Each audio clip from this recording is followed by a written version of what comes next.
नमस्कार मंडळी, स्वामी ज्योतिषमध्ये मी सौ जयश्री रत्नदीप पत्रे स्वामी तुमचं मनपूर्वक स्वागत करते. तर मंडळी, भारतीय परंपरेनुसार जेव्हा आपण नवीन घर बांधतो तेव्हा देवघराची जागा निश्चित असते, ती म्हणजे ईशान्य दिशा. हिंदू धर्मात प्रत्येक घर हे देवघराशिवाय अपूर्ण मानले जाते. घरात जागेचा कितीही अभाव असेल, जागा कमी असेल तरीही आपण छोटासा का होईना देवारा बनवत असतो. देवांची पूजा, आराधना, सेवा करण्यासाठी या जागेला खूप महत्त्वाचे मानले जाते. त्यामुळे आपल्या घराइतकीच आपल्या घरातील देवघराची काळजी घेणं देखील गरजेचं आहे. कारण हे ठिकाण आपल्या घरातील सर्वात जास्त पवित्र स्थान मानले जाते. पण वास्तुशास्त्रानुसार घरातील देवघरात काही वस्तू ठेवल्यास व्यक्तीला जीवनात नकारात्मकतेचा परिणाम मिळू लागतो आणि अनेक समस्यांना सामोरे जावे लागते. अशा परिस्थितीत देवाऱ्यात कोणत्या वस्तू ठेवल्या पाहिजे आणि कोणत्या वस्तू ठेवायच्या नसतात याविषयीची माहिती सर्वांनाच असणे खूप गरजेचे आहे. त्याचबरोबर देवाऱ्यात कोणत्या फोटो ठेवावे व कोणत्या फोटो ठेवू नये याविषयीची सुद्धा माहिती आपण या व्हिडिओत पाहणार आहोत. व्हिडिओला सुरुवात करण्याआधी चॅनलला सबस्क्राईब करा, बाजूच्या घंटीला ऑल करा, त्यामुळेच मी टाकलेला प्रत्येक व्हिडिओ तुम्हाला पाहता येतील. तर मंडळी देवघरात कधीही देवांच्या रागीट स्वरूपातील किंवा रुद्र स्वरूपातील फोटो किंवा मूर्ती चुकूनही ठेवू नका. हिंदू धर्माच्या मान्यतेनुसार अशा प्रकारच्या फोटोमुळे त्या घरातील वातावरण खराब होऊ शकतं. त्यामुळे घरातील देवी देवतांच्या फोटो नेहमी शांत आणि प्रसन्न भाव व्यक्त करणारे असावेत. याशिवाय घरातील देवाऱ्यात कात्रीसह इतर तीक्ष्ण वस्तू चुकूनही ठेवू नका. तर मंडळी, देवाऱ्यात दुर्गा अवतार म्हणजे रागीट स्वरूपाची फोटो, महादेवाची नटराज अवताराची रागीट मूर्ती किंवा फोटो घरात चुकूनही ठेवू नका. त्याचबरोबर घरात शस्त्र अस्त्र घेतलेले देवता चुकूनही ठेवू नका. त्याचबरोबर घरातील देवाऱ्यात कात्रीसह इतर तीक्ष्ण वस्तू ठेवू नका. तुम्हीही मंदिरात अशा वस्तू ठेवल्या असतील तर आजच काढून टाका. तीक्ष्ण वस्तू ठेवल्यामुळे घरात नकारात्मक ऊर्जा निर्माण होते. देवांसाठी फुलाचा हार आपण बनवत असतो, त्यासाठी सुईचा वापर केला जातो. पण सुई देवाऱ्यात चुकूनही ठेवू नका, कारण सुई तीक्ष्ण असते. तीक्ष्ण वस्तू देवाऱ्यात ठेवल्यामुळे नकारात्मक ऊर्जेचा प्रभाव वाढतो, ज्यामुळे तुम्ही कितीही देवदेव केलात, कितीही देवपूजा केलात तर तुम्हाला त्याचं फळ मात्र मिळत नाही.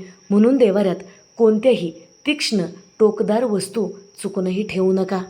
हिंदू धर्मानुसार देवघरात कधीही तुटलेली खंडित मूर्ती ठेवू नका, कारण यामुळे घरामध्ये वास्तुदोष निर्माण होतो. तसेच हा देवांचा अपमान समजला जातो. त्यामुळे तुमच्या घरामध्ये देखील अशा मूर्ती असतील तर आजच काढून नदी किंवा तलावात विसर्जित करावे. त्याचबरोबर आपण देवघरात काही फोटोसुद्धा ठेवतो. त्या फोटोमध्ये देवांचा चेहरा स्पष्ट दिसत नसेल किंवा फेंट झालेला असेल किंवा त्या फोटो खंडित झालेले असतील, अशा फोटो देवाऱ्यात चुकूनही ठेवू नका. यामुळे नकारात्मक ऊर्जा घरात वाढू लागते. याचा परिणाम म्हणून पूजा केल्याचा कोणताच लाभ आपणास मिळत नाही. म्हणून अशा चुका चुकूनही करू नका.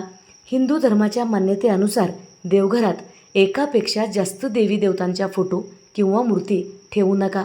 एकाच देवांच्या एकापेक्षा जास्त फोटो असल्याने घरात वास्तुदोष निर्माण होतो. एका देवाची एकच मूर्ती देवाऱ्यात ठेवणे शुभ आणि फलदायी मानले जाते. देवाऱ्यात सुकलेली फुलं ठेवू नका. तसेच फाटलेली धार्मिक पुस्तके देवाऱ्यात ठेवल्याने नकारात्मक ऊर्जा निर्माण होते. तर मंडळी, आपल्याकडे जुनी ग्रंथ, धार्मिक पुस्तके असतील तर कालांतराने ते कुजू लागतात किंवा त्यातील पानं फाटू लागतात.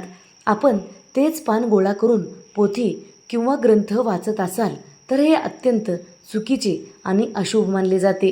आपण कितीही मनोभावे पारायण किंवा पोथी वाचत असाल तर त्याचं फळ आपणास प्राप्त होत नाही आणि मग आपणास वाटायला लागतं की मी किती पारायण करत आहे, मला याचं फळ मिळत नाही.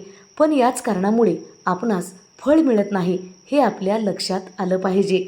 त्यामुळे मंदिरात अशी फाटकी पुस्तके चुकूनही ठेवू नका.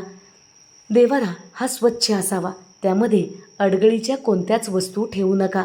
देवघरात कोणतीच बिनाकामाची वस्तू ठेवू नका. त्याचबरोबर देवाऱ्यात जास्त प्लॅस्टिकच्या वस्तूसुद्धा ठेवू नका, कारण प्लॅस्टिकमध्ये नकारात्मक ऊर्जा असते आणि आपण दिवा अगरबत्ती लावल्यामुळे त्याचा परिणाम प्लॅस्टिक शोषून घेतो आणि नकारात्मक ऊर्जा उत्सर्जित करतो. म्हणून देवाऱ्यात जास्त प्लॅस्टिकच्या वस्तू ठेवू नका. जर त्या असतील तर आत्ताच काढून टाका. त्यामुळे घरात सकारात्मक ऊर्जा आपणास मिळू लागेल. घरामध्ये देवघर ठेवण्यासाठी पूर्व दिशा उत्तम मानली जाते. घरामध्ये देवारा बनवण्याची सर्वोत्तम दिशा म्हणजे ईशान्य दिशा. ईशान्य दिशेला आपण देवारा बनवलात तर त्याचे अनेक फळ आपणास प्राप्त होऊ लागते. तर मंडळी, पूजा करताना तुमचे मुख पूर्व दिशेला असणे गरजेचे आहे. तरच पूजा केल्याचे पूर्ण फळ आपणास प्राप्त होते. जर पूजा करताना तुमचे तोंड पश्चिमेला होत असेल किंवा दक्षिणेला होत असेल तर तुमच्या पूजेचं फळ तुम्हाला मिळत नाही. शास्त्रानुसार देवपूजा करताना आपलं मुख पूर्वेला असणं खूप गरजेचं आहे. त्याचबरोबर देवाऱ्यामध्ये हे तुटलेले तांदूळ चुकूनही ठेवू नका. यामुळे त्याचबरोबर देवाऱ्यामध्ये तुटलेले तांदूळ चुकूनही ठेवू नका. यामुळे सुखसमृद्धीची हानी होते. घरात पैसा विनाकारण खर्च होऊ लागतो आणि आपल्या घरात लक्ष्मी बरकत देत नाही. कारण तांदूळ हे समृद्धीचे म्हणजेच लक्ष्मीचे प्रतीक मानले जाते आणि तेच तांदूळ तुटलेले आपण देवाऱ्यात ठेवत असाल तर आपल्या घरात नुकसान होऊ लागतं. तर मंडळी, देवाऱ्यामध्ये काही लोक भिजलेले तांदूळ ठेवतात. पाण्यामध्ये भिजलेले तांदूळ चुकूनही देवाऱ्यात ठेवू नका, कारण भिजलेले तांदूळ तुटतात आणि तुटलेले तांदूळ देवाऱ्यात ठेवल्यास भाग्याची हानी होते. जमिनीवर पडलेले तांदूळ चुकूनही देवाऱ्यात ठेवू नका. यामुळे सुखसमृद्धीची हानी होते. अखंड तांदूळ देवाऱ्यात ठेवल्यास आपणास अखंड लक्ष्मीची प्राप्ती होते.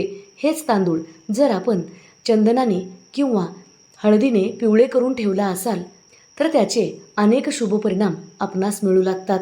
देवाऱ्यात काडीपेटी किंवा लायटर चुकूनही ठेवू नका. यामुळे नकारात्मक ऊर्जा पसरली जाते. हे ज्वलनशील वस्तू आहे. अशा वस्तूमुळे देवाऱ्यावर नकारात्मक प्रभाव पडतो आणि परिणामी आपलं घरसुद्धा नकारात्मक ऊर्जेनं भरून जातं. म्हणून देवाऱ्यात चुकूनही काडीपेटी ठेवू नका.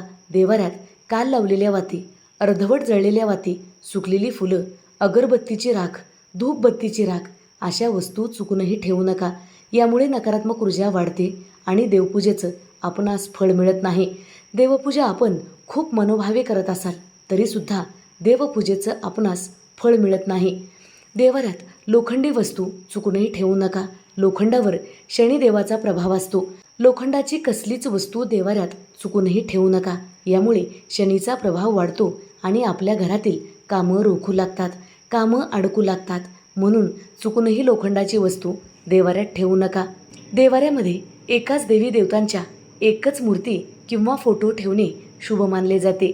जर देवाऱ्यात एकाच देवाच्या अनेक मूर्ती जर तुम्ही ठेवत असाल तर त्याचा शुभ परिणाम आपणास प्राप्त होत नाही. कारण एकाच देवाची एकच मूर्ती आपणास शुभ फळ प्राप्त करून देत असते आणि त्याच मूर्ती जर अनेक असतील तर त्याचा परिणाम कमी होऊ लागतो. म्हणून देवाऱ्यात एकाच देवाची एकच मूर्ती किंवा फोटो ठेवणे शुभ मानले जाते. त्याचबरोबर देवाऱ्यामध्ये समोरासमोर देवांच्या मूर्ती किंवा फोटो चुकूनही ठेवू नका. यामुळे सुद्धा आपणास अशुभ परिणामाची प्राप्ती होते. जर व्हिडिओ आवडलेला असेल तर नक्की लाईक करा, शेअर करा, सबस्क्राईब करा. बाजूच्या घंटीला ऑल करा. त्यामुळेच मी टाकलेले प्रत्येक व्हिडिओ तुम्हाला पाहता येतील. धन्यवाद.